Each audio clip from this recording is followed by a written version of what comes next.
School for Social Research. Her research bridges Africana, continental, decolonial, environmental, and feminist philosophy to foreground issues of racism and colonialism for environmental ethics and justice. Her current book project, titled Groundings, Black Ecologies of Freedom, develops the concepts of racist environments and ecological freedom. We're going to present on Radioactive Colonialism's Renaissance. And then we have Bryan, who is a professor of geography at the University of Colorado Boulder and the director of Latin American and Latino Studies Center. His work focuses on the politics of indigeneity in the Americas, with particular attention to questions of land, territory, and rights. He is the co-author of Weaponizing Maps, Indigenous Peoples and Counterinsurgency in the Americas. He has published numerous articles, book chapters, and papers on participatory mapping and indigenous rights that draw from his research with indigenous communities in the United States, Honduras, Nicaragua, and Mexico.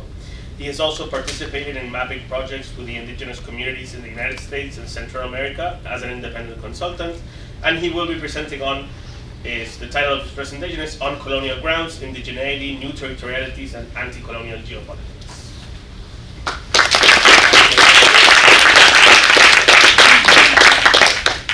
Do you want to use the microphone now? No, I was just going to say it looks like Joe's presentation. I think it's Joe's part. Joe's. So Joe, could go first. It wasn't the order? Okay, girl. The order was different in the...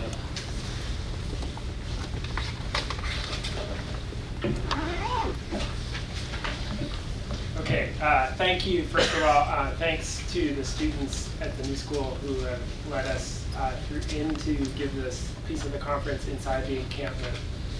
My profound respect and solidarity with their actions. I don't know if the microphone is working.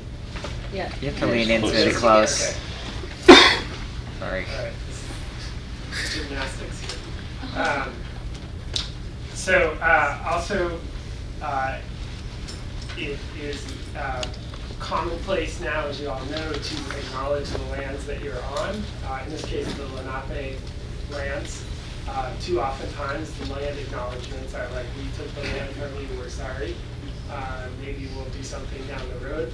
But I think that really the question is like, well, what do we do with the fact that we are all here on Lenape land, enjoying our lives, living our lives, meeting, and doing all these things that we do. Then finally, I'd like to extend a thank you to the organizers of this conference, Luis, Udeepta, and Jochen. It's an amazing feat to pull off a conference like this. I know that a lot of the labor falls on graduate students when you do these kinds of things, so I really appreciate you taking the time to put this all together and make it happen, and to negotiate with the security guards. Thank you. All right, so my talk on colonial grounds begins like this. Mitigate, adapt, suffer. These three terms define the grid of efforts to address climate change these days. People and places are differentially assigned to the points in this triad, following familiar lines of inequality with a twist. Failure to achieve either of the first two, mitigation or adaptation, leads to suffering. The stakes are acutely felt in places where people have very little left to mitigate, having contributed very little to the excess carbon in the atmosphere that is targeted as the source and cause of climate change. That leaves them only to adapt or suffer. And there's nothing inevitable or natural about this condition.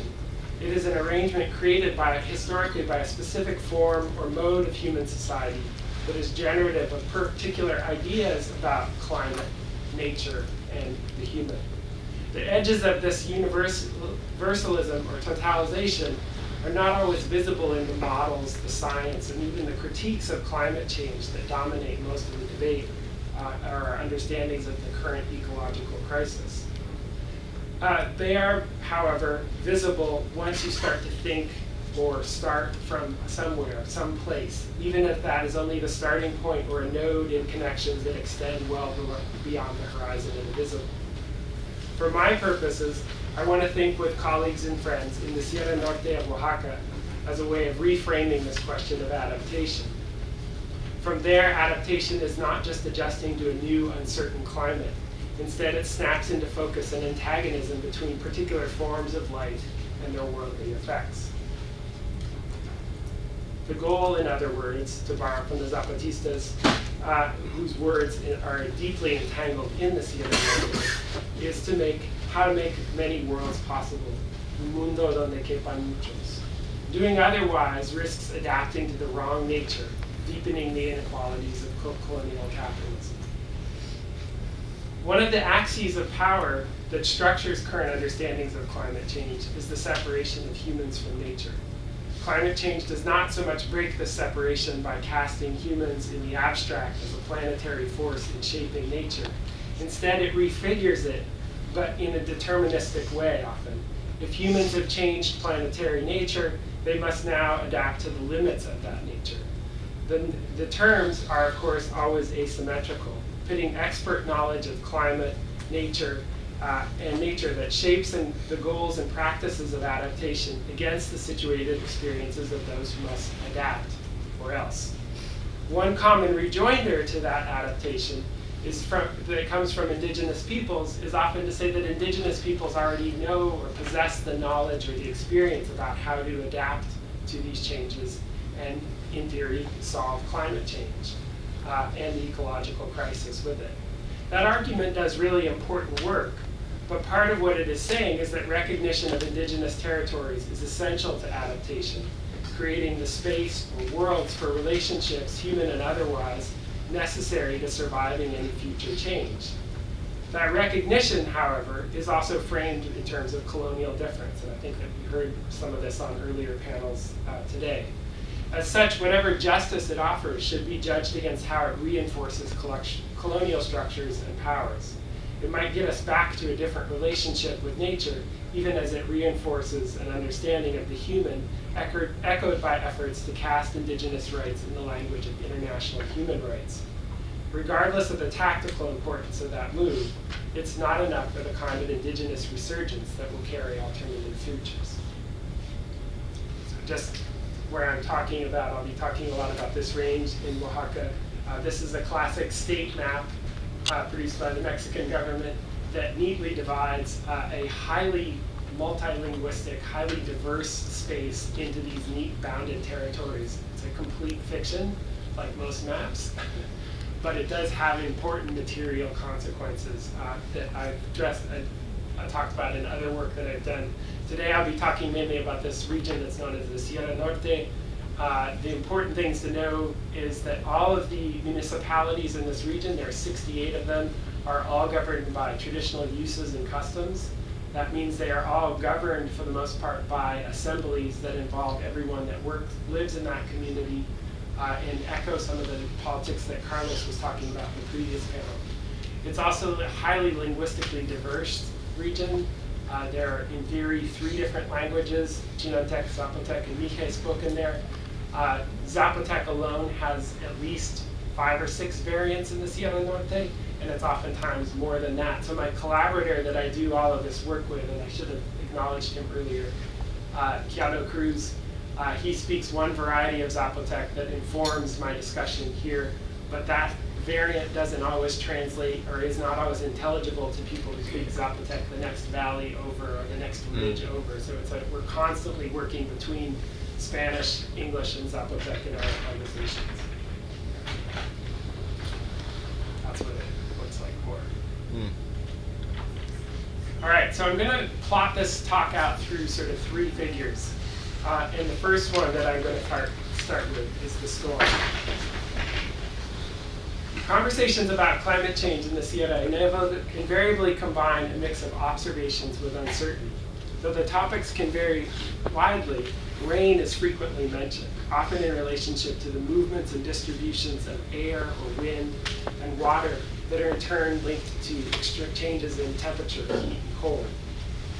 The Sierra is often draped in clouds and mist, driven by winds blowing off the Gulf of Mexico and across the lowlands in Veracruz. In the past, most rain fell during a definite 6-month season, bookended by fiestas and planting in May and harvests and more fiestas in November. In recent years, however, rain has changed its ways. Most notably, it falls in what used to be dry periods of the year, interfering with drying coffee berries and harvesting crops. During the rainy season, storms are more intense and violent, often followed by periods of intense heat that drives mold and rots crops. The rain also supersaturate hill slopes, like the one that you saw 2 slides ago, that give way with growing frequency to landslides that are capable of taking out roads, cultivated fields, houses, with corresponding effects on livelihood, life, and movement. Those interruptions are captured in the image you see on the screen in front of you, which was drawn in December 2013 by a member of a traveling Philharmonic brass band, or tambora, that had traveled to the Zapotec town of Yalalag to play at a fiesta. During the band's stay in the town, a late season rainstorm hit that prevented them from leaving. The band stayed confined to their lodging in the community center. One of the musicians chronicled their stay on this piece of sheet music from the concert. He wrote it over the top of brass music that had its origins in compositions written in the 19th century and brought to the Sierra by German immigrants, among others, oftentimes on the heels of the coffee sort of boom and coffee cultivation in this region.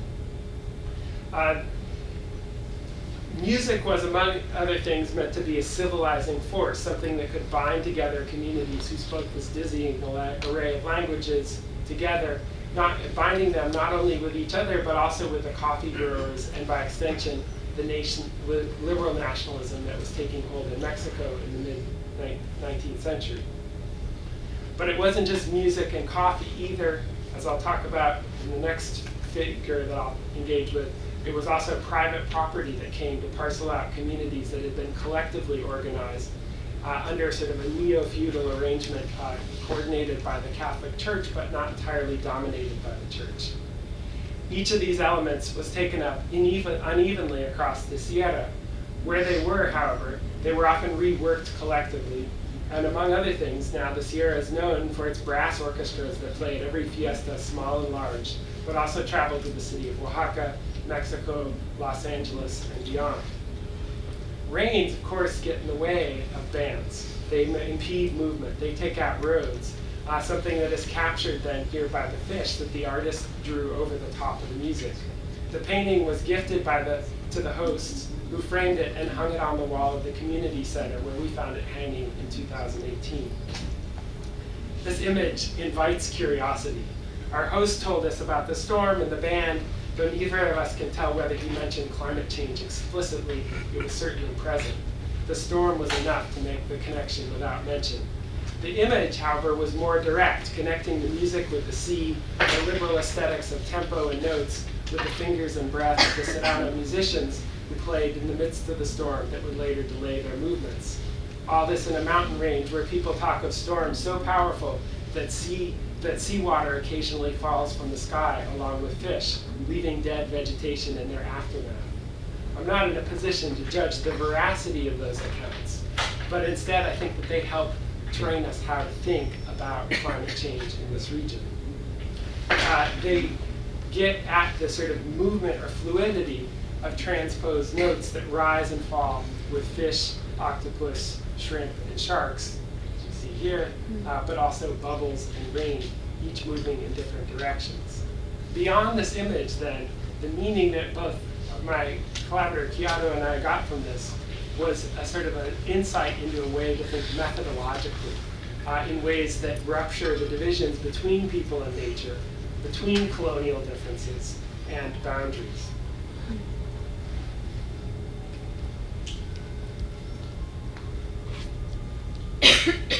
La Roya, rust.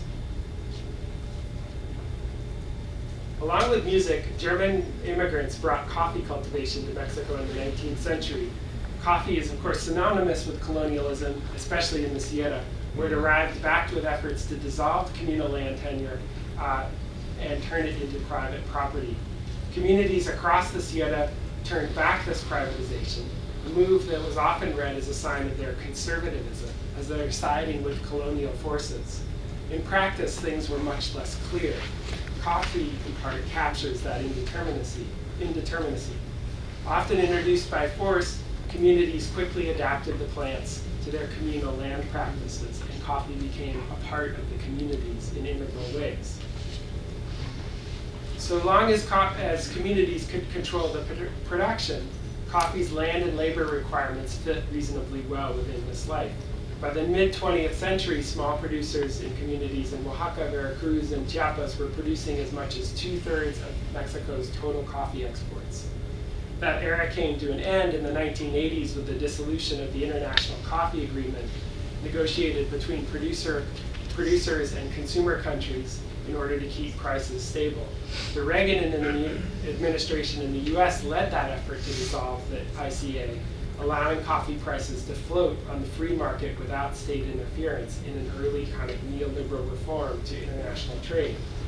The immediate drop in coffee prices hit communities hard, launching a large wave of out-migration from places like the Sierra to Mexican cities, agribusiness fields in Mexico, and eventually on to the US. Those who stayed behind shored up production through grower cooperatives, organic certification, and fair trade agreements. Even then, most small producers of coffee in Oaxaca, like much of Mexico and Central America, indeed spend more money growing coffee than they earn from selling the product on the market. Nonetheless, these sales provide cash income that is necessary for buying a growing range of items, from medicines and school uniforms to food, transportation, and cell phones. At the same time, state support for growers has all but dried up, due in part to market-oriented reforms that have repealed the remaining price supports for coffee and withdrawn investments in plants, among other things. More recently, coffee has faced a new threat from an outbreak of a fungus known as coffee leaf rust, or roya in Spanish. The rust lives only through direct contact with coffee leaves, infecting plants within 48 hours after contact. Once established, over a 3 to 5 month period, infected plants produce hundreds of thousands of spores that can wipe out vast areas of coffee. Roya outbreaks are, of course, as old as coffee cultivation. The rust, after all, is co-produced by its relationship with coffee. It is spread around the coffee belt over centuries and culminating in massive outbreaks from time to time. Nonetheless, the current outbreak in Latin America, and especially in Mexico, is the first to reach epidemic proportions, or be known as big rust, as some of the coffee scientists are calling it. The Sierra is, of course, no exception. Previously relatively high elevation of coffee growing in the Sierra protected the plants from roya, but that has changed as temperatures get warmer, climates get wetter, and this is where climate change then comes in. And you see this as just an up close of roya as it sort of attacks the leaves, and eventually then all the leaves fall off the coffee plant and the bushes die. At the start of the outbreak in 2014, media outlets picked up on the story that ran headlines about how climate change was coming for your morning cup of coffee. That story returned to growers via buying agents, organic certifiers, and the media itself. It was only a matter of time and climate before roya destroyed coffee production in the areas hardest hit, like the Sierra. And there was very little to do other than produce new roya-resistant strains from outside sources or invest in fungicide use. Both were well beyond what many growers could afford, and so people turned to pulling out coffee plants and searching for other cash crops. And oftentimes this involves pulling out rootstock that in many cases had been planted several generations ago and permanently removing it from production. Nature would change unpredictably, and people could only adapt or suffer. Perhaps not surprising, migration rates have increased once again. Except that the science has changed the story a little bit. While climate change is a factor, it is not working alone. Part of roya's spread, especially in the Sierra, comes from the undercapitalization of coffee over decades. During this time, state programs to support coffee growers with plants have all but ended, and this leaves farmers tending to older and older plants who in their senescence are more and more susceptible to rust. At the same time, cooperative search for better prices through organic and fair trade certification has opened up another possible vector. Certification of farms must be done by third parties, many of whom are contractors that circulate widely among small producer-run cooperatives in Mexico and Latin America more generally, certifying organic production and fair trade practices. Roya spores can live dormant on clothing and boots, potentially circulating over wider and wider areas with certifiers themselves, or at least one version of events goes. Rather than affect with climate change, coffee researchers have started to refer to Roya then as a neoliberal disease brought on by undercapitalization, historically low international coffee prices, and value-added certification efforts. I'm not in a position to judge which of these theories of Roya's expansion are true or not. It's likely a combination of factors. But I would point out that coffee growers are also don't know what to do. This is a case where things are changing, but they don't have access to information or capital or any of the things that they might need to address the Roya outbreaks. And of course, Roya at the same time is single-handedly taking out the symbolic crop of colonialism in this region in a way that cannot easily be stopped or contained.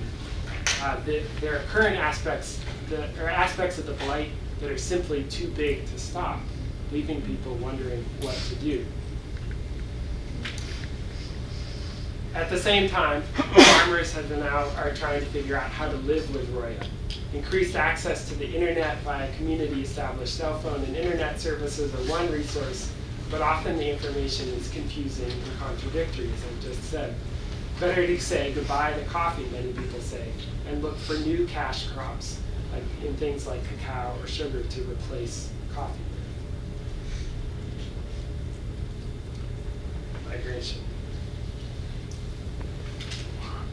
Roya captures the kinds of sudden, unpredictable change emblematic of how people in the Sierra see and experience climate change.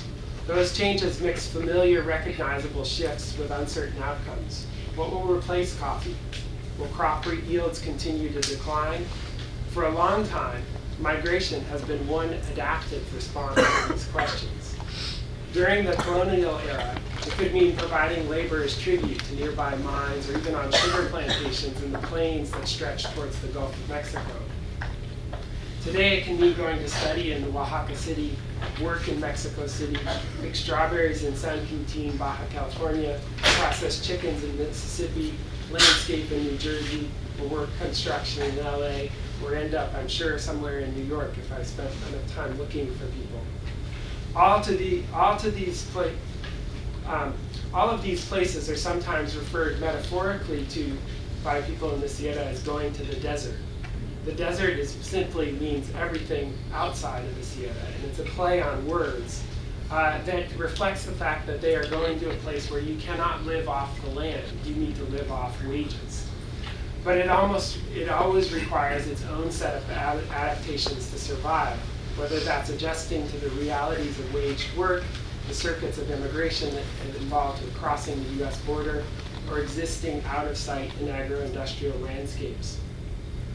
Communities also face a set of adaptations that are generated by migration itself, that range from not having enough labor on hand to perform collective work, or maintain fields, or take care of coffee bushes.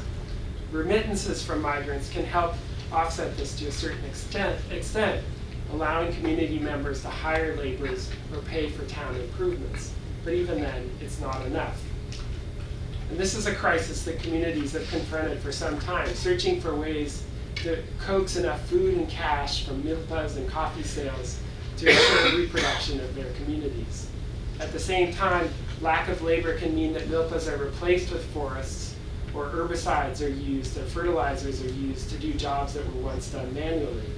In still other instances, it can also mean an intensification of manual labor itself among fewer hands tasked with doing what was once the work of many. The latter is particularly felt by youth who see the work of their parents and grandparents before them as increasingly hard, impossible even.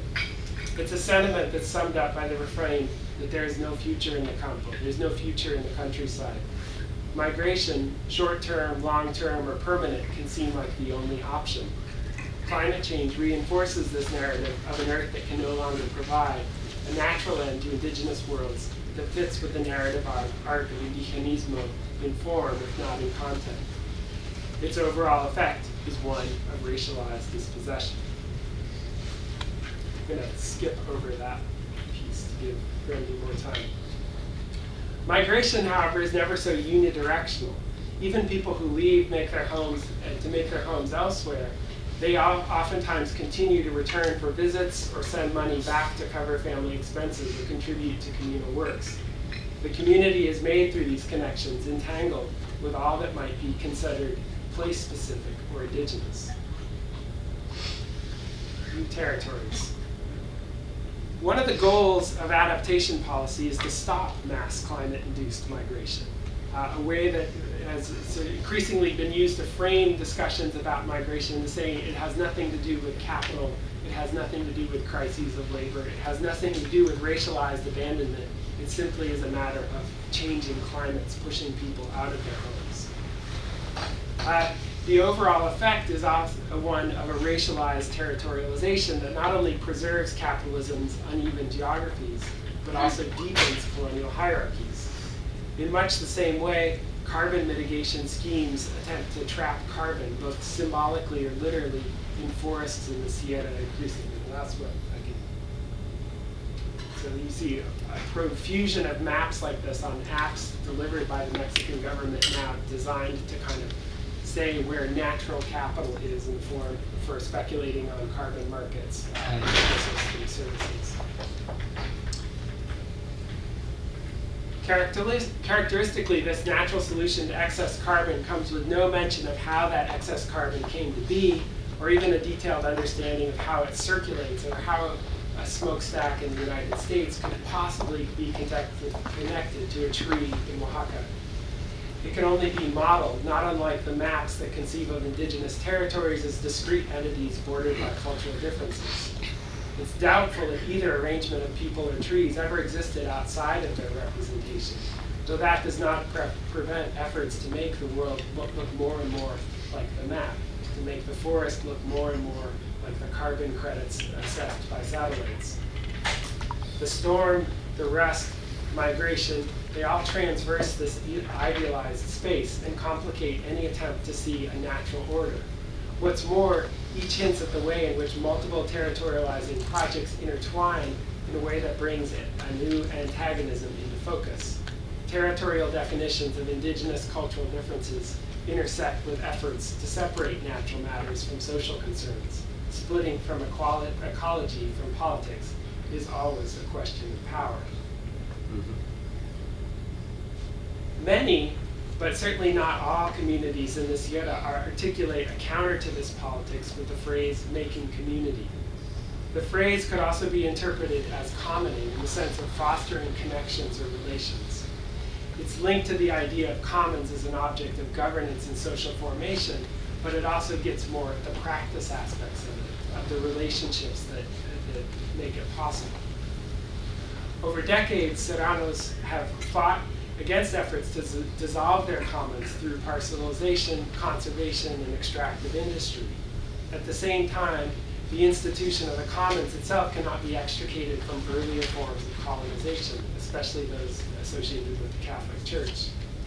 From that vantage point, commons are essential to the social reproduction of a seasonal, even migratory workforce, flexibly available when and where needed, while capable of surviving on its own.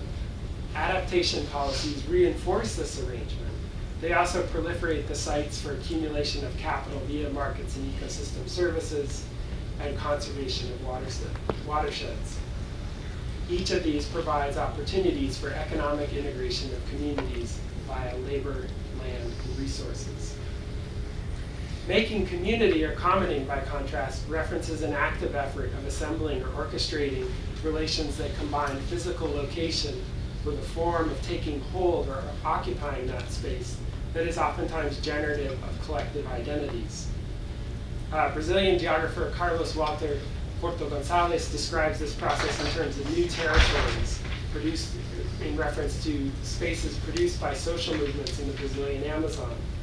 It's an approach that also resonates with Zapatista struggles that operate beyond land redistribution or seizing the means of production, but also create what Alvaro Reyes and Mara Kaufman call the ground for the creation of autonomy.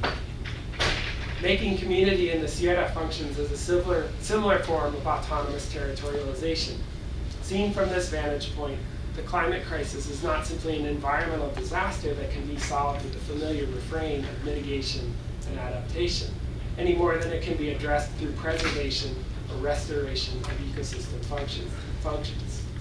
Making community involves elements of each and more, practicing an expanded ecology attentive to the relations between everything and the potentialities they create.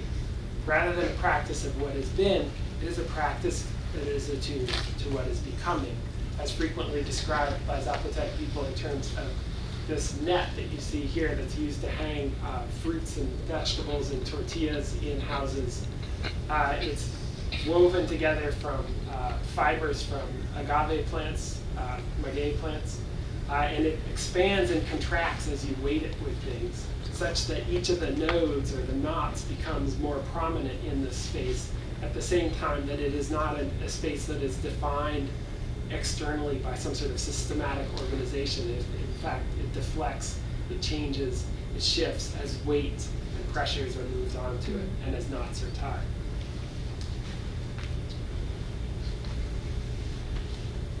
Part of my new territory stuff, I'll talk about in Q&A, is it involves radios and commons. So no one knows what their environment in 2121 will look like for certain, though it seems certain that it will be hotter, drier, and rainier in ways that will transform both environments and people. In that respect, it's no different than 1521, when Spanish conquistadors fought their way into the heart of the Mexica Triple Alliance and commandeered its elaborate networks of tribute and trade for the crown. No one knew the transformations that would come. No one knows the transformations that are coming now. At the same time, events set in motion in 1521, to choose an arbitrary date, shape those in 2024 as much as they will in 2121. The question is not just how people will survive those changes, but also whether they will deepen or sharpen the inequalities that make some people far more likely to be affected by climate change than others. As I hope I've made clear then, colonialism and capitalism have a definite relationship to the storm, coffee leaf rust, migration, and these new territories. Climate change is not an interruption of any of these, so much as it is a continuation of the devastation, displacement, and dispossession that both have wrought colonialism and capitalism together. Indeed, climate change offers a chance for both capitalism and colonialism to proliferate, to deepen. Addressing climate change can therefore not be separated from confronting colonialism and capitalism as well. Thanks.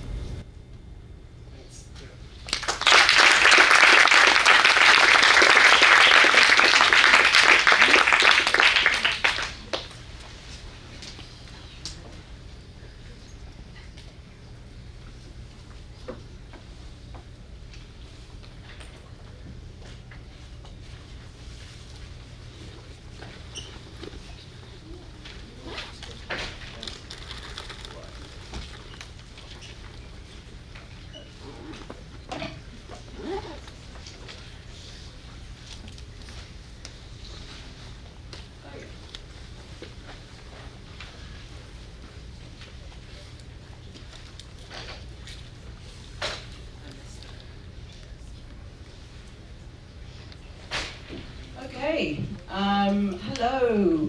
Thank you for being here on a Saturday evening. Saturday, yes, okay, Saturday evening. And for bearing with us to come to the encampment. It's very important, and I'm glad we made it happen. So thanks to everyone who worked on this. So this is kind of part of a new side-ish maybe project that I'm very excited about. And if you would like to talk more about the Black feminist aspect of this historically, conceptually, which is not really going to be foregrounded in here, I'm happy to do that, so we can do that. nuclear. So the challenge we face now is not only apathy and business as usual, but the many false solutions and greenwash technological fixes that are being proposed, trialed without informed free prior consent or democratic accountability.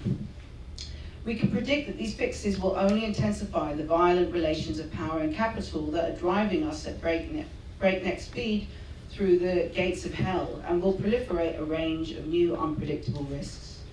Along with the many speculative, terrible ideas, all of which sound like they were dreamed up by a kind of evil 10-year-old, such as variants of geoengineering, one false climate solution that I'm going to argue we are obligated to reject on anti-colonial grounds is the turn to nuclear energy as a strategy for decarbonisation. Refusing the proposal of nuclear power as the scalable solution to the climate crisis is an urgent task, not least because public policy and academic opinion, including by some leftist environmentalists, has dramatically shifted in its favour due to the industry's aggressive lobbying and self-declared renaissance that uses the climate crisis as an opportunity. Sorry, I don't know why it's doing that weird. So eco-nuclearism is the term I'm currently using to describe the opportunistic greenwashing of nuclearism in our current moment of climate change. And sorry, by nuclearism, there's a lot to say there, but I'm thinking about weapons, waste, and energy, and of course extraction in terms of one nexus. So, eco-nuclearism is the term I'm using currently to describe the opportunistic greenwashing of nuclearism in our current moment of climate change. And on an international level, this has resulted in the COP28 pledge to triple nuclear energy production by 2050, and the wildly ambitious plans to expand nuclear energy production of countries such as the UK, where I am from, and the US, where I currently live. And these plans are central to the country's respective strategies to meet promised climate targets. So in my view, eco-nuclearism's success requires the collective forgetting of a transnational coalitional tapestry of anti-nuclear resistance and the intractable problems that occasioned it. To counter this forgetting, I begin to outline an anti-colonial feminist approach informed by weaves of anti-nuclear resistance. Through this approach, we can then see that what appears as a new solution to a new problem, namely energy transition in our era of climate change, is in fact merely radioactive colonialism's renaissance. Specifically, I critically examine the assumptions in eco-nuclearism and offer an alternative perspective on the inter- and intra-generational stakes of nuclear as a climate solution. Reframing nuclear as a matter of reproductive and ecological violence, that is, as a facet of a system that reproduces one form of life to the detriment of all others, I conclude that we must fight to sustain alternatives to it. Such anti-colonial alternatives are the seeds of liberated climate futures. Sorry for the weird breathy feedback thing. I don't know what is going on there. Is it better to use the mic and have the... Yeah, okay. All right. I don't know how unbearable it was.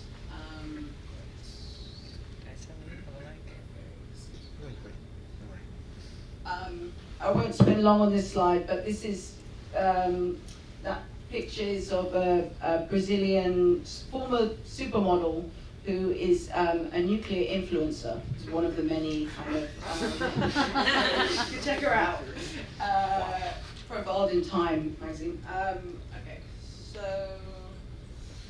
so eco-nuclearism. So the claim made by some advocates of eco-nuclearism, including by some of the colleagues in my discipline of philosophy, that nuclear energy is ethically mandated. Such claims rest on the assumption that nuclear is the cheapest, quickest, cleanest way to achieve decarbonisation on an adequate scale.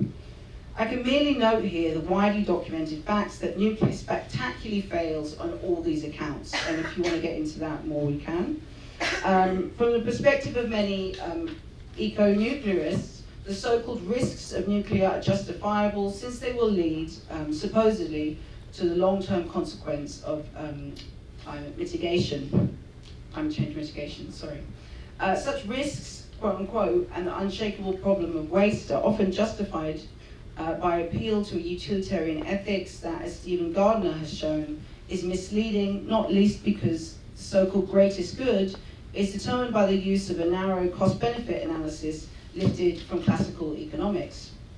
On this calculation, the good equates to low costs, particularly for the industry, and low carbon emission maximum energy, which I'll return to in a second. Other considerations tend to be excluded in advance. For eco-nuclearists, it's unjust to deprive future generations of abundant energy and to leave them with a radically compromised climate. Where apart from them, however, is the argument of nuclear advocates to claim that not investing in new nuclear would therefore amount to an abdication of our ethical responsibilities to future generations. Okay, I'm going to skip a second and turn to...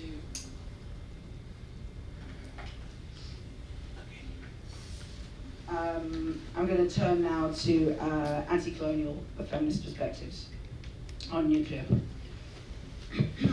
So the term anti-colonial stresses a political commitment and shared project, as well as many entangled histories, some of which we've heard about today. A project that is profoundly informed by the insights, demands, and struggles of indigenous and other peoples subject to colonialism, imperialism, and racism, but is not confined to members of such groups. Significantly, an anti-colonial approach does not claim to be doing, say, indigenous philosophy, or to own, kind of claiming ownership of struggles of lands, claims that often effectively amount to erasure and appropriation, or unintentional reproduction of colonial relations. So my use of the term anti-colonial is informed by Max Liboiron's in Pollution is Colonialism, which is a great book if you haven't read it. On Liboiron's view, the features of colonial land relations always have what we think of as pollution as the outcome, or rather what the kind of phenomena, what we think of as the very category of pollution is itself a kind of symptom of colonial land relations, marked by fantasies of disposability and containment. Such fantasies are predicated on access to indigenous lands and bodies to be used as sinks or sacrifice zones. So starting with colonial land relations, as an anti-colonial approach should, means challenging the neat separation of nuclear energy and weapons, as well as the different stages of the nuclear fuel chain. It means confronting radioactive or nuclear colonialism and its implication with imperialism, despite the purported twilight of colonialism and resistance to it. And I'll just briefly say that the term radioactive colonialism was kind of first formulated by Ward Churchill and Winona LaDue. But Ward Churchill is, by all accounts, on multiple fronts, a dubious character, but other people have taken it up. So just to say, flag that. So ICO Day's analysis weaves between Hiroshima, for instance, ICO Day's analysis weaves between Hiroshima, Gabon, and Navajo lands and counters what Gabriel Hecht calls nuclear exceptionalism by placing nuclear alongside coal, oil, and corresponding labor struggles. Day's anti-colonial analysis begins with, and this is them, the vantage point of the extracted and irradiated wastelands of nuclear modernity, and argues that, this is a quote, the anti-political frame of technopolitics reveals the coordinated expansion and technological intensification of imperial state power that is secured through its simultaneous depoliticization. Hence, relations previously constructed around the colonizer and the colonized have since been reconstituted as depoliticized technopolitical relations shaped by nuclear modernity. These technopolitical arrangements maintain imperial power structures in the aftermath of global decolonization movements, insofar as power relations between the colonizer and colonized have been transformed and reproduced as relations between the nuclear and the non-nuclear. As Day shows, repoliticizing the apparently anti-political or unpolitical issues of nuclear energy, in particular, requires carefully moving between different scales to trace the afterlives and radioactive nodes of nuclear that link those living with nuclear in a virtual global web of what Lou Cornum calls the irradiated international.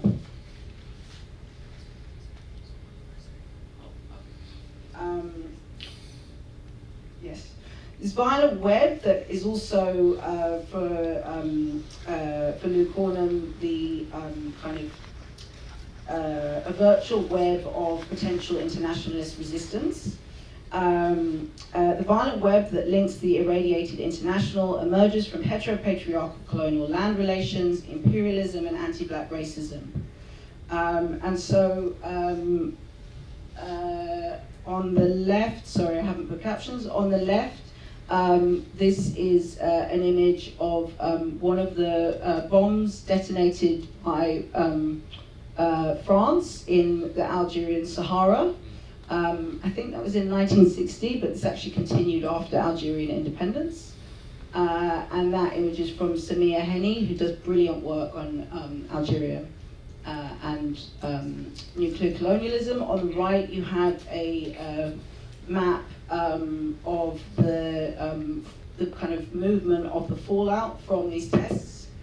And then in the center, I have an image from, not really an image, but the cover from a report that is one of the few reports that really discusses the dumping of radioactive waste by Israel in occupied Palestinian lands, which is very difficult to get information about because people are generally murdered or arrested before they can investigate that. And then on the bottom left, this is an image from Ghana in 1960, kind of one of the important moments of anti-nuclear resistance. Nkrumah organized a big conference that was in part in solidarity with the resistance to testing in Algeria.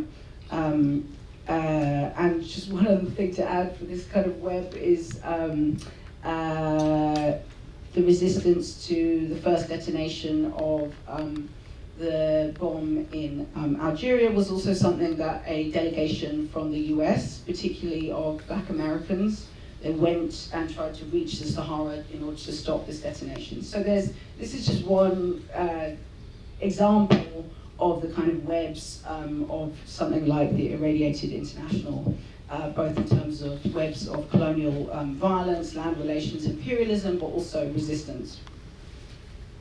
Okay.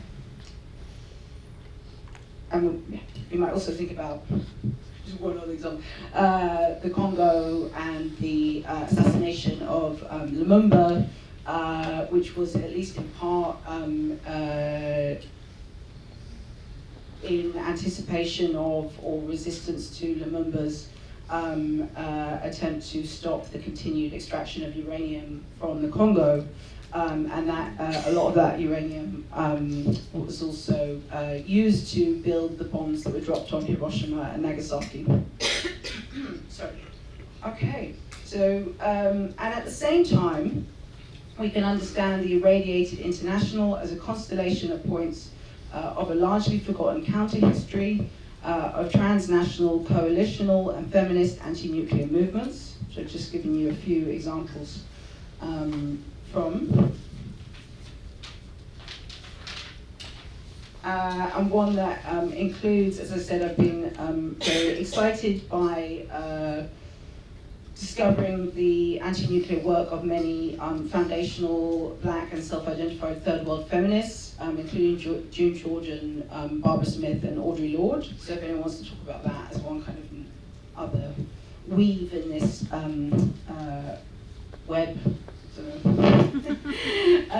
we could do that. So why anti-colonial feminism? So one important point to note is that whereas default right eco-feminist approaches to nuclear have focused on the intergenerational and reproductive ethics of nuclear weapons alone, anti-colonial feminist perspectives, and this is just some sources related to that project on Black and Third World anti-nuclear feminism. Okay. Yeah. So anti-colonial feminist perspectives, in contrast to kind of default white feminist perspectives that have largely overdetermined the way that anti-nuclear resistance is thought, Anti-colonial feminist perspectives begin with an understanding of, an alternative understanding of generational relations and reproduction, an understanding of land, including more than human relations, as crucial, and concepts of sovereignty, self-determination, and solidarity as practices that seek to uphold responsibilities to those relations. Such perspectives are also longer and wider. Longer, since unlike approaches that consider nuclear risks as a theoretical future or one-off event, anti-colonial feminists work with the fact of continual and widespread nuclear use and often live with its past, present, and perilous future. They are wider since they include the whole nuclear fuel chain, as well as analyses of heteropatriarchal power, colonial power, that begin with racial capitalism, settler colonialism, and imperialism, and because they reflect on a different set of issues and values, such as land rematriation and spiritual obligations targeted by nuclear.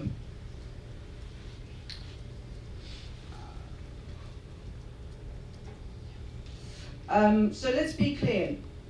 Nuclear energy equals extractivism, and with that, therefore, colonial land relations and imperialism. So we cannot divorce nuclear weapons from nuclear power.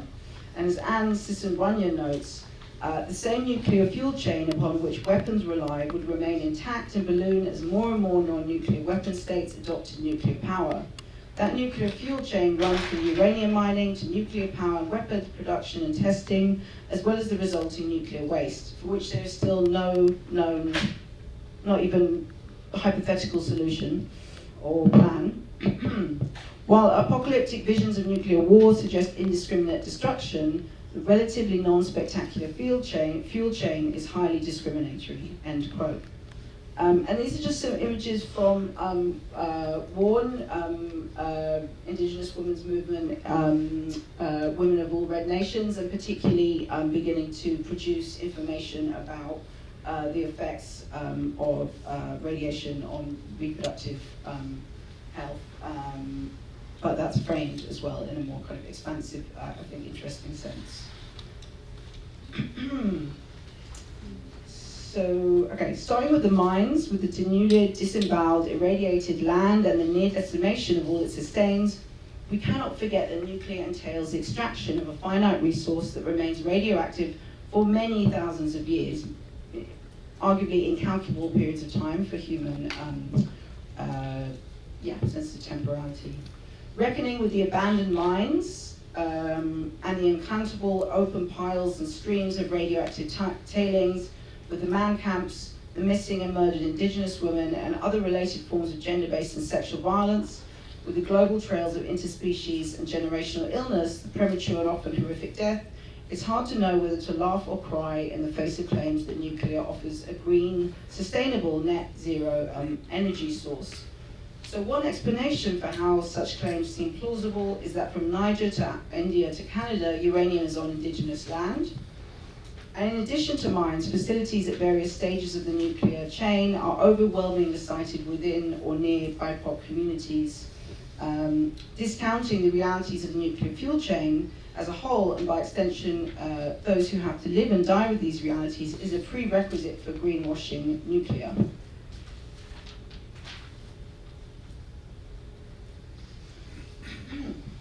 The agency, resistance, and knowledge of the BIPOC women who have resisted and chronicled its effects are erased and forgotten, largely.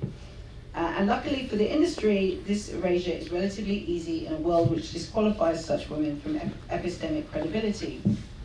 So the view that nuclear is best for the common good presupposes constricted notions of the common and the good.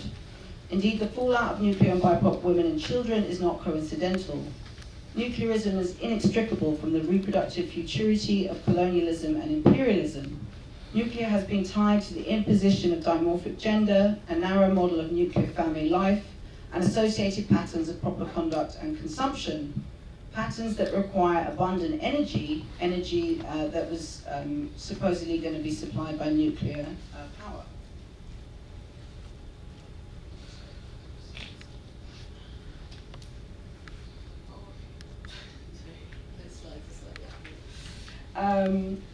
Okay, So as the reproduction of a colonial regime of gender and sexuality, nuclear kills two birds with one stone. First, dispossession, gaining land for use as sinks, buffer or sacrifice zones, without which radioactive colonialism could not get off the ground.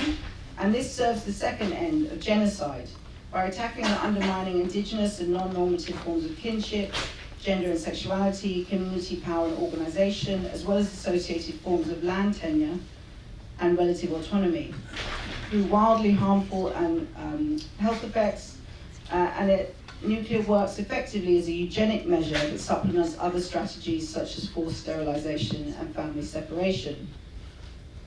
So for instance, with that Warren report, Women of All Red Nations, a lot of the lands on which they were doing their studies of radioactive effects, 25% of indigenous women had already been forcibly sterilized. So these work together. So when we look at the whole fuel cycle, from the mine to the dump, from the perspective of the women who live and work with nuclear, we understand it's not simply risk that's the issue. The issue is instead the attempt to foreclose the survivance and generation of all other forms of life than what Sylvia Wynter calls man, and the eco-genocidal conditions and relations which sustain it.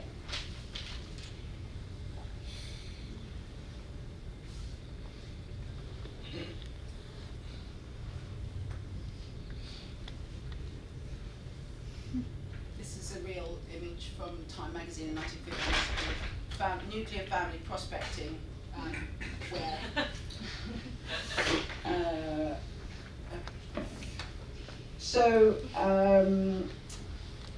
the calculation that the rapid expansion of nuclear energy is mandated for the survival and future well-being of humanity adds up only if we discount, for instance, the disproportionate effects of radiation on women, children, and reproductive health, as well as more than human relations. So as philosopher of science, Kristen Schrader-Frechette explains, drawing on the work of scientists such as Arjun Makhijani and Mary Olson, she says, children are at risk from commercial fission, not merely because of accidents and normal emissions from the nuclear fuel cycle. Current national and international radiation protection standards also fail to protect them adequately.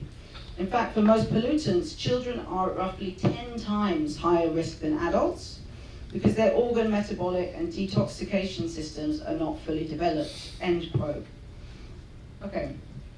So even if the standards are adhered to, the standards themselves are predicated on the kind of sacrifice of, say, children. What is called the reference man model elucidates the failure to account for differential vulnerabilities to radiation and other Schrader-Frechette continues. So given children's much higher radio sensitivity, it's surprising that international and national standards fail to protect them adequately. One of the central reasons they fail is that hazards of ionizing radiation are assessed in terms of the reference man model. And then this is a description from the software that is used to calculate, here my science is beginning to collapse here, calculate radiation stuff. Sorry very much. It's in this reference man, which I'm about to describe, is used in the official software to calculate radiation. Okay. So, sorry? No, it's just what you mean. Reference man.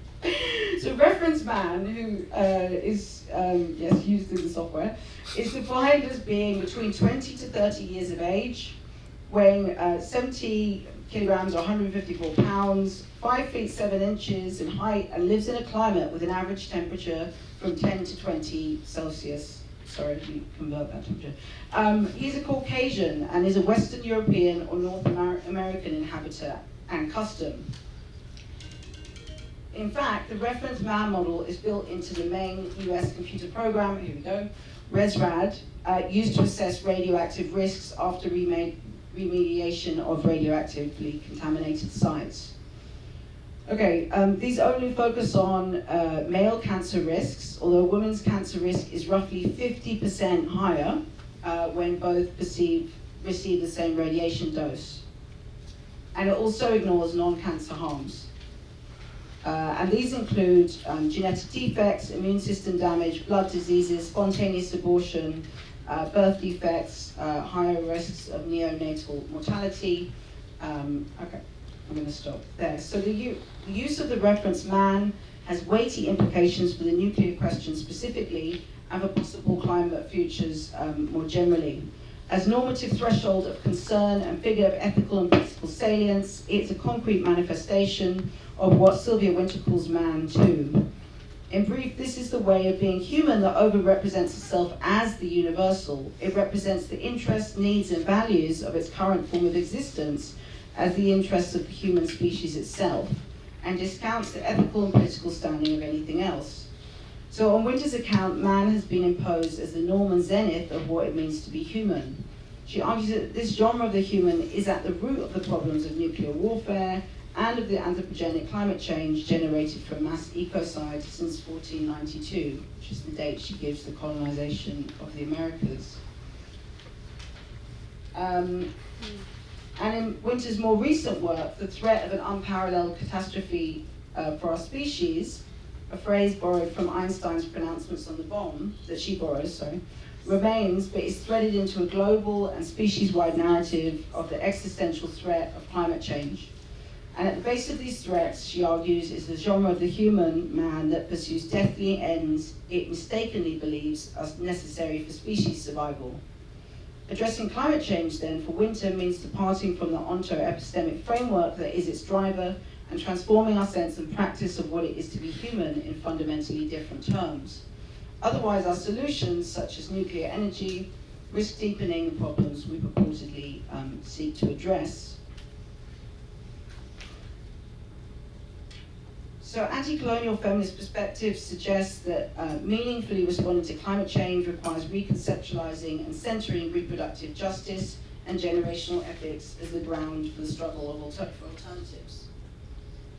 Sorry, that was Wynter, sneaky bit. And so this means not just centering reproductive justice, as I said, but actually reconsidering in deep ways what we mean by reproduction and what is in fact being reproduced and sustained. And so here, I won't read all of this, but Le Voiron is drawing on Michelle Murphy. Murphy says, reproduction itself is not good, rather it is a process of supporting some things and not others. As such, it's important to rework reproduction, to conceptualize how collectivities persist and redistribute into the future, and to query what gets reproduced, including the uneven relations and infrastructures that shape what forms of life are supported to persist, thrive, and alter. Okay, brilliant. So the assumption that the reproduction and survival of humanity is the perpetual reproduction of the same, and this is a real nuclear bunker, sorry. The assumption that the reproduction and survival of humanity is the perpetual reproduction of the same, that is of one parochial and highly problematic form of life, what I've suggested we could think of as man. This idea is at work in arguments for nuclear energy, as well as associated forms of long-termism and technological fantasies of many so-called climate solutions. In short, nuclear promises to reproduce and sustain the form of life that drives anthropogenic climate change. Whether it can deliver on even that promise is unclear. And this is, I won't read this all, but this is just, off the top of my head, some of the kind of conditions and relations that eco-nuclearism would necessarily have to sustain and be sustained by. So that's what we're talking about when we're talking about survival on that narrow sense. Okay, I'll end there.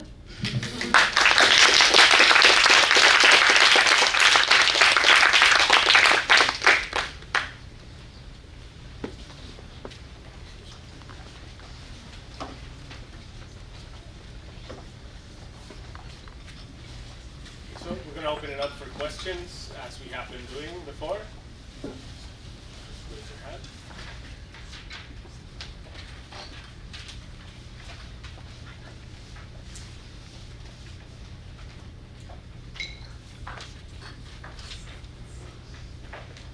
Okay, I have one for Romy. So one of the things you pointed out, you didn't actually say this, but it's in one of your slides, that uranium mining leaves a significant amount of tailings behind.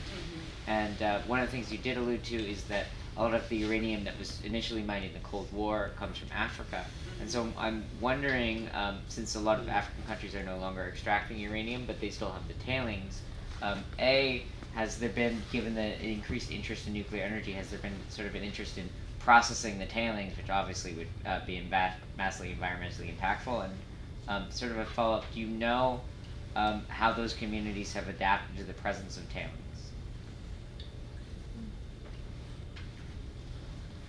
Oh yeah, I mean, my question was kind of thinking through, because since you're employing Sylvia Wynter's work and also Lou Cornum, I mean, both of them have thought of different mechanisms of onto epistemological praxis and being human as praxis, and Lou Cornum's Irradiated International explores the idea of irradiation being like a tool for solidarity, like trans-indigenous solidarity, for instance.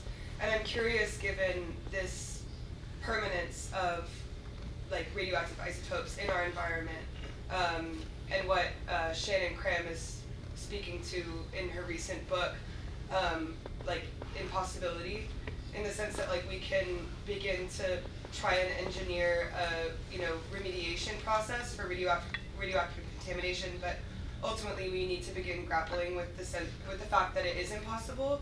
And so I'm interested in, I guess, like what it would mean to have a praxis, like ontology, in I guess Sylvia Wynter's terms, like being human as praxis, but like when we are radiated, like we can't be human separate from radiation any longer, and so like we have to find, I guess, like a new way of living together that is radioactive.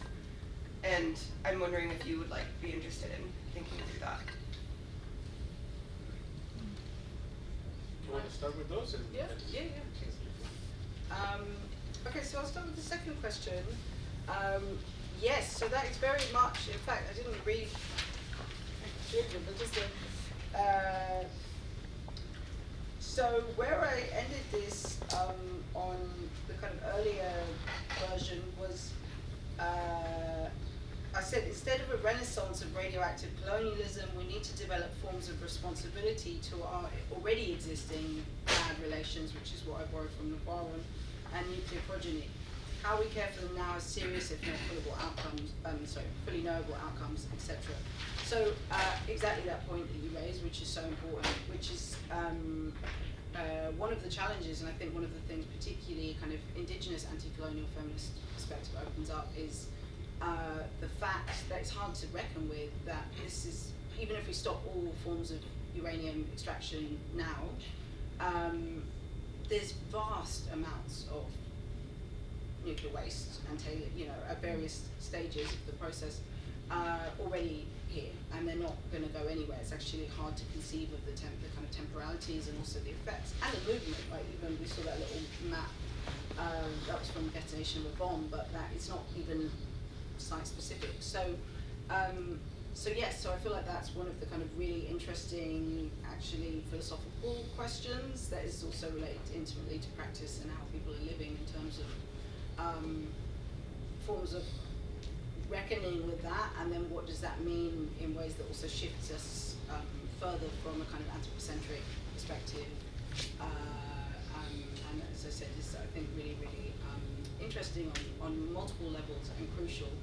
And at the same time, of course, we need to resist, right, further extraction, etc. So kind of holding those both at the same time. And so I think that Winter on Man, I think, is a helpful frame in terms of like, especially with the reference man. I was like, oh my god, it's just explains a lot. But then there's also, I think, I'm very actually much more excited generally by Winter's kind of work in the 1960s, which is still more rooted in Jamaica, where she's from, and still kind of wrestling with, although not fully kind of encompassable by Black Marxism and anti-colonial kind of thinking, anti-colonialism, practicing it there. So just to say, I think this, maybe you suggested some important tensions between maybe the kind of framework that Lou Cornum is developing and Winters in her kind of later work, and I agree. And I don't think Winters' later work offers us much in terms of thinking about how we resist this now, even as it lights up important dimensions. And then, yeah, in terms of the first question, so I think extraction is still happening, but it's shifting countries, and so this was part of the kind of, in Niger recently, where, where they, some forces kicked French out, effectively. I don't know enough about what's happening right now, so I don't want to, but, you know, still very much dependent on and controlled by uranium extraction in Niger, but there was a shift from Congo, and so, to be honest, I don't know enough about the kind of, I'm a philosopher, no, that's terrible. That's terrible. But I haven't done the proper research, but I think Gabrielle Hecht's book on, forgotten the exact title, but on nuclear on the African continent is just kind of definitive resource. And I should say, there's very much a push, which is part of what's so kind of nefarious about this whole eco-nuclearism, very much a push to employ, I guess, the kind of nuclear influencers, kind of young Africans particularly, who are kind of giving this new face, climate justice face, to the expansion of nuclear. That's also being tied up with kind of various market fluctuations and new forms of colonialism as well. So, yeah.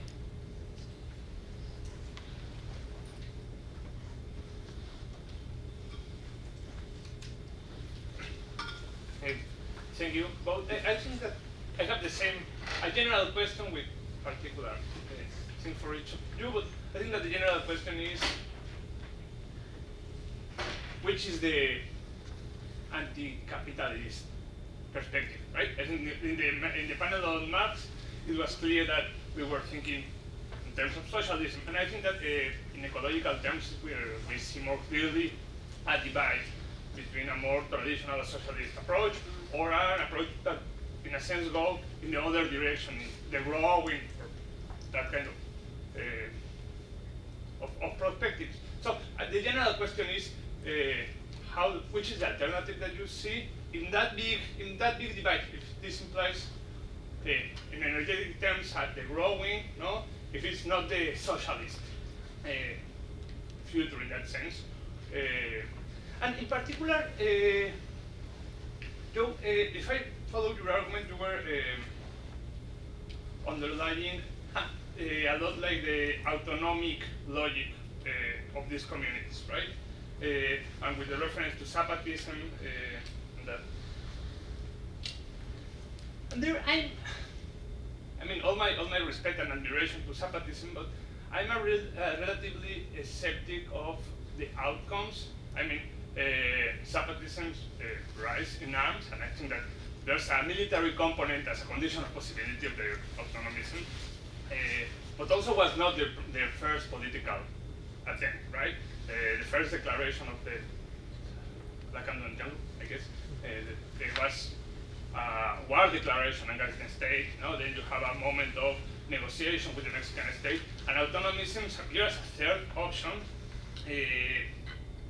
that seems to be more and more compromised, right? And today compromised in military terms, not only against the state, but against the organized crime, right? So, which are the capacities of autonomism in Mexico, in particular in the world where we see the rise of the capitalist logic, not only through the coercion of the state, but also non-state coercion aligned to exploitation and expropriation, right? And finally, just going back to the general question, also if I have no idea if this is true, but in Mexico there's a guy called Raúl Sibeki who argue, I don't know if it's true or not, but he argued constantly that if we see what are doing the capitalist elite, they are thinking about personal adaptation. No, they have abandoned the idea of any kind of regulation of the ecology, personal adaptation, right? And he claimed that what the people, the communities have to do is also think in terms of adaptation, that there's not possibility of preventing climate change, but that we have to think more in terms of collective adaptation. Okay. Yeah, so thank you, but I think my questions or comments are sort of talking with Gustavo's comments. So I enjoyed both the presentations. First to Joe, I think that you can take this as a compliment or a critique. You can take this as a compliment or a critique, but there is something disturbing about how beautifully you narrate this kind of horror story. So there is a disjuncture between the form and the substance. But I was curious more because you alluded to sort of that they are engaged in sort of assemblies, governmental forms, and I was thinking precisely how they are. These communities are thinking about their relationship to the state and to corporations and to coffee plantations or the coffee industry. That's it. And to Romy, I understood your critique of nuclear, there's the radioactive colonialism renaissance, but I suspect that this mode of critique using anti-colonial feminism applies to more broadly energy discourse as such, right? Like so there seems to be maybe modify Banu's term from her presentation, like the colonial is the constitutive limit of any talk of energy transition, decarbonization, or the rest. So if that is the case, then environmentalism, in its most charitable kind of interpretation, outside of indigenous forms of resistance, land defense or whatever, is inextricably colonial. If that is really the claim, then how do you deal with kind of the Anthropocene position that there is something planetary? That's what sure. No, sorry, you can read. No, that was yeah, thank you to you both. I really enjoyed the talk and learned a lot. My question's for Romy. So you spoke and gestured briefly to the kind of ways in which the indigenous or anti-colonial feminisms offer us an alternative approach to thinking about social reproduction. Mm-hmm. And I really liked that Warren article you had up. I don't know this group, but I'm curious. So I imagine kind of in the background of this is sort of thinking about the Lugones coloniality of gender conversations and the alternative ways of conceiving of gender that is necessarily trying to overthrow that coloniality. And I'm curious if you can say more about what that's, so thinking about that social reproduction, even almost with the previous comment about the living with radiation, how are they thinking about social reproduction different than how we typically, sort of the Marxist feminist approach, or, yeah.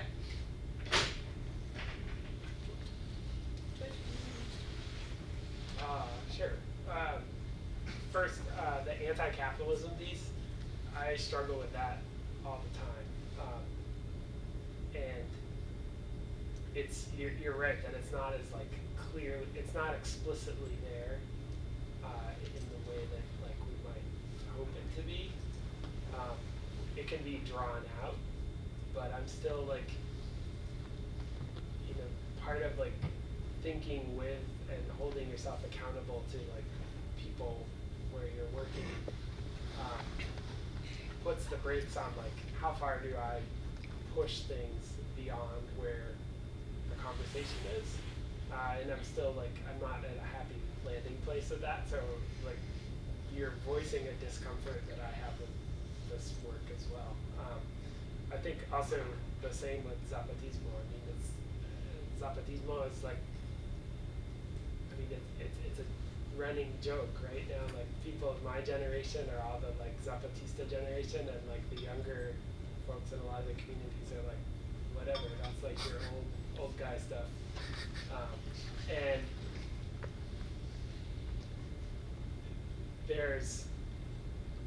there's a critical assessment of like Zapatismo that needs to happen. And it's, you know, the death of the Zapatistas has been prematurely announced many times over, especially by sort of the urban Mexican left, or sectors of the urban Mexican left, which is deeply problematic and is again like writing off the countryside and throwing it back to the dogs. I think the thing I will say is that, like, yes, the autonomism stuff is there as just a kind of practice about how people organize communal life, and so, but it's also, again, it has its limitations. It's like there are things that it cannot do,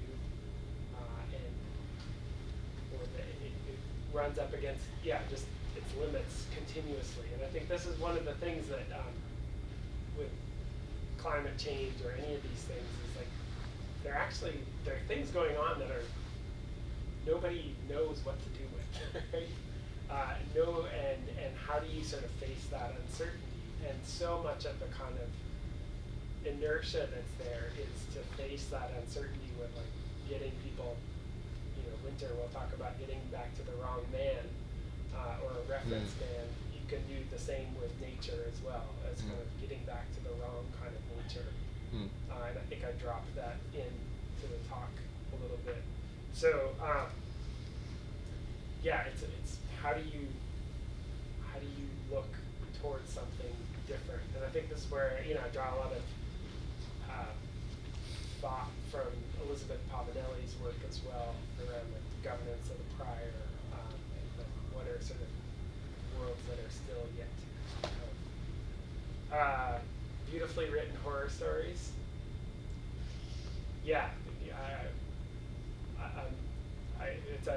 I hear both the compliment and the critique in that.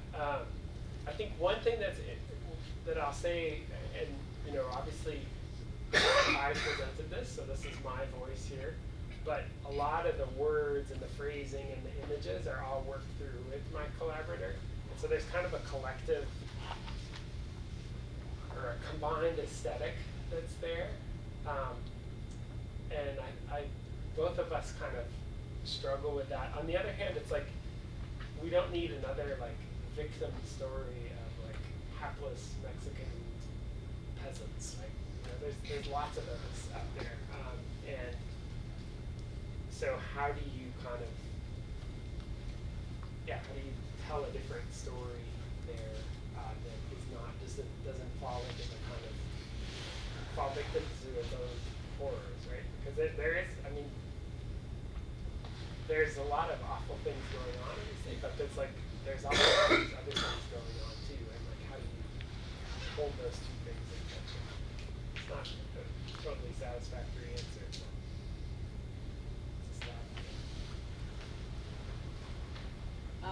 The role of capitalism and the need for an anti-capitalist critique. I mean, I feel like that is running through here, but is not fully developed, and some people have begun to do that in interesting ways. Luke Cornham's piece, which I knew their work, but then I've only recently discovered this on Anti-Nuclear, and does a really good job of doing that, tracing the emergence, the actual production of uranium markets through this kind of bizarre series of machinations, and also part of what they do with placing nuclear alongside other kind of forms of energy regimes, such as coal and oil, is allow us to see actually various transitions in anti-labor, like both labor organizing and anti-labor. And so one of the interesting points they make is that nuclear, because it has this very kind of processing is very kind of technical and requires actually relatively few workers at that point in terms of processing nuclear energy, but of course requires a highly precarious, hyper-exploited labor force in the kind of sites of extraction.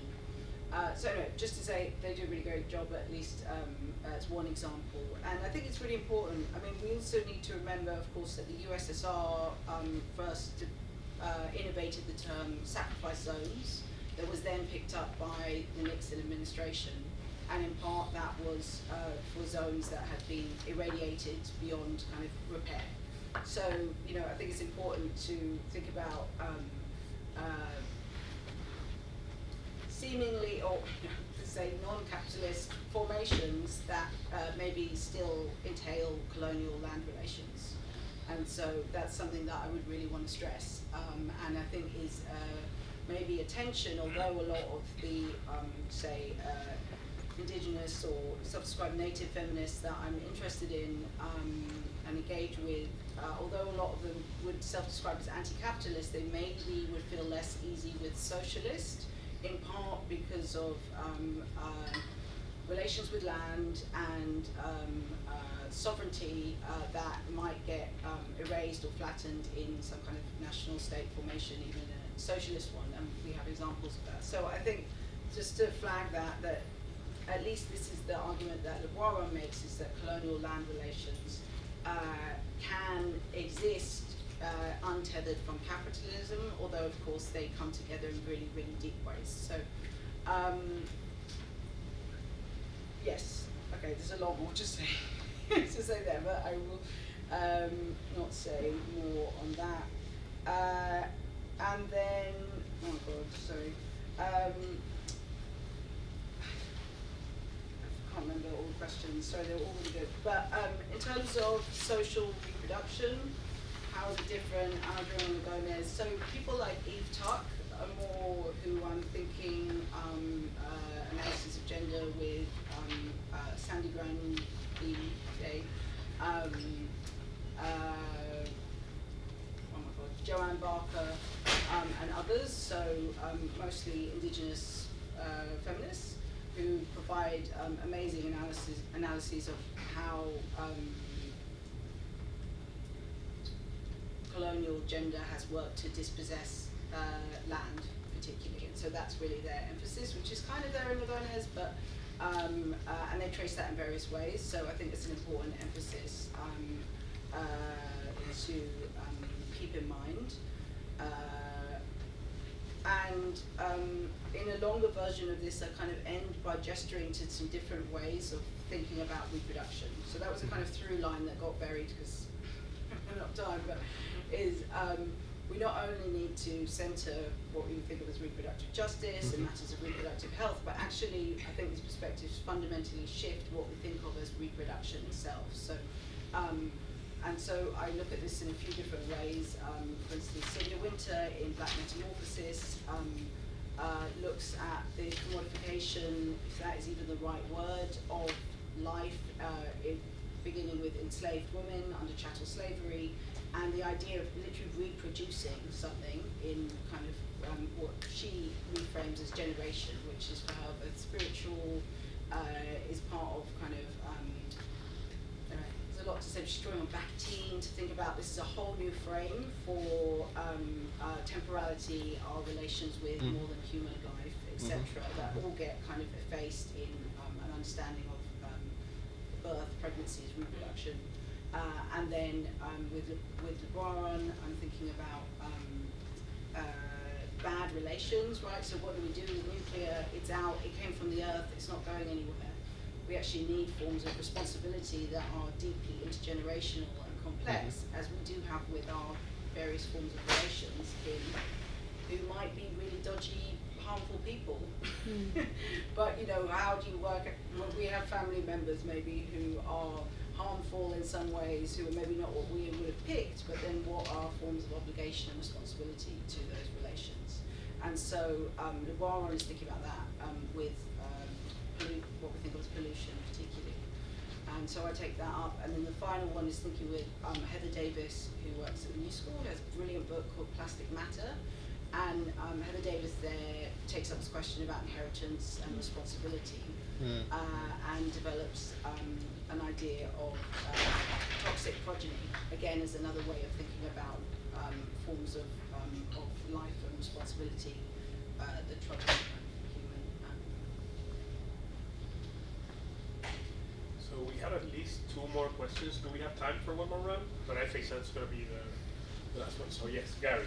So I'll keep mine short. I think Romy, you kind of already answered my question because I was going to ask you about the temporal imaginary of nuclearism, and I think you kind of spelled out through this kind of critique of reproduction and social reproduction, what gets reproduced, and indeed I think like say it implicitly really points back at how nuclearism itself has a certain kind of imaginary of time, of the eternal, right? That clearly kind of overlooks, for example, the radioactive half-life of basically like nuclear waste, radioactive waste. I'm actually thinking about that in relation to Joe's presentation, and I really love the discussion of Russ, because I think there's something really interesting about that, because in that account of how, as he mentioned, it's the government's failure then to kind of replenish the coffee plants, right? Or it seems to suggest that there's a temporal dimension to the the cultivation of this colonial crop, right? That in order to make this project of cultivation permanent or continuous, they're actually working with a temporal limit set for them, or that they are running up against, in like say the biology of the coffee plant. And I think that element is particularly fascinating as you kind of narrated it. But if you have any thoughts about perhaps thinking about like the temporality of colonialism, particularly in its encounter of nature, I think that's something that seems to be interesting to think of. So thank you. I'm really glad I stuck around for this panel. That you guys really riled me up, and I think both talks were visually haunting. And I want to ask to both of you, I know you didn't talk about radioactivity, but I think it's a question you can also answer, Joe. What is the potential for capitalism of the radioactive human body? And if the human body has a potential for capitalism as a radioactive condition, who is meant to survive in a radioactive condition? I'm asking because I think you both draw for us a world in which human labor is not anymore valorized by its fungibility, right, and racialized as such, right? So the racialized body as flesh, we're sort of past that moment here, and what we see instead is that the human is valorized by its ability to sustain or survive decay. And here, I mean, the reference man model is such a gift, right? I mean, that was just brilliant. But then I also was curious actually about this fantasy of the nuclear family that survives radioactivity. And you also spoke, you've been talking about post-labor economy, right? When who gets to survive there? So yeah, I don't know if you can think with me about this a bit, but thank you. Oh yeah, I wanted to ask a question to Joe. Something that struck me from your presentation was this idea of the world that is not supposed to be there coming into the world that is supposed to be there. Mm-hmm. The ocean coming onto land, the crop blight coming onto the crops, etc. And climate change and climate migration are often thought about as a phenomenon purely of that. But as you described, it's a function of sort of interworking with things that are already there. The importance of the world that is not supposed to be there coming into the world that is already there is that there is a world that is already there. And that world is capitalism, that world is colonialism, that world is existing dynamics of race and hierarchy and different communities. And so it makes me wonder if we should be studying the phenomenon of migration and of climate change in a larger sense, or if we should be really trying to center specificity in that study and look at communities and look at specific situations and understand the explicit links within them. And I was wondering your thoughts.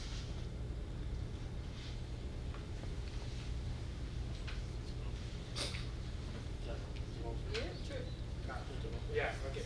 Those are great questions. Let me work backwards, I guess.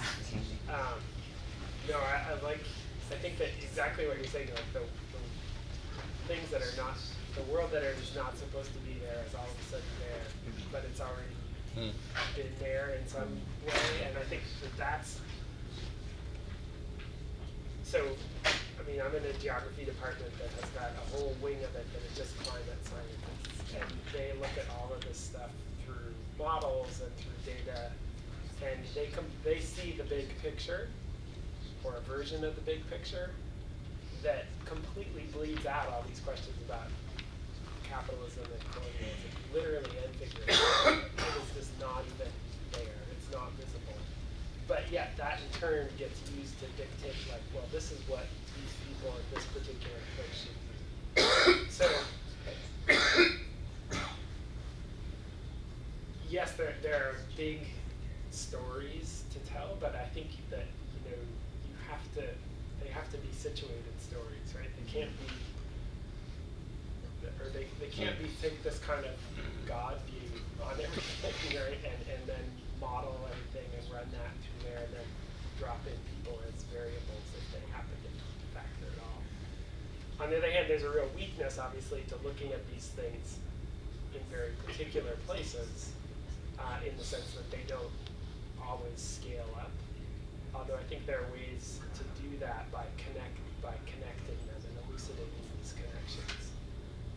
And that's what, in some ways, if there's an ecology to this, that it's decentering people and thinking more in terms of the connections that are possible and how that shapes subject formations, people, bodies, lives of plants, et cetera, et cetera. And I think that gets a little bit into the question around the temporality, like that. Yeah, that's definitely why, like, I really fixated on this rust piece of it. It's you know, it's like the rust is the anti-colonial warrior #1 if it's taking out this colonial crop, and yet it's like accelerating a process of dispossession and displacement oftentimes for these communities in a way that, like, I'm not so sure I like that. So, like, how do you sit with that? And the temporal lag, I mean, I think this is the part of, like, why I think about these as, like, very much a colonial present. It's like that we're, you know, post-colonial or decolonial or whatever, but it's actually the colonial stuff is so present in the day-to-day in these places that it hasn't gone anywhere, right? And this is, it's always we have a reading group that in Oaxaca that reads a lot, and we really stumble over, like, Arturo Escobar and Walter Niñolo's stuff around decolonization, because they're like, we start, like, making these lists of everything that's colonial in these towns, we're kind of hosed, right? there's not a lot left. So how do we, like, it's not so much how do we break or expel that, so much as how do we build something off of that that doesn't reproduce those kinds of colonial activities, colonial dynamics. Interesting. But the temporality is, it's a tricky one. But I think the other thing is that, like, it's a time space also. It's not just space versus time. Potentials of bodies for capitalism. Yeah, that's Radioactive bodies. I love the kind of framing that you put there. I realize it's more to Romy's, but you're totally right that, I mean, a lot of the test was like, you could call it, if you used a slightly different analytic, and I think we'll have a panel about this tomorrow, you could talk about these people as surplus populations. And so therefore it's like just managing their kind of slow, cruddy decline, right? How long can they endure the situation for? But I think that the thing is that the longer that becomes the reality, the more people start to be like, well, what else can we make in this situation? And it's not easy. And it doesn't necessarily lead to good things, but those questions around endurance and, you know, it's there as much in bodies as it is in, like, soil and land as well.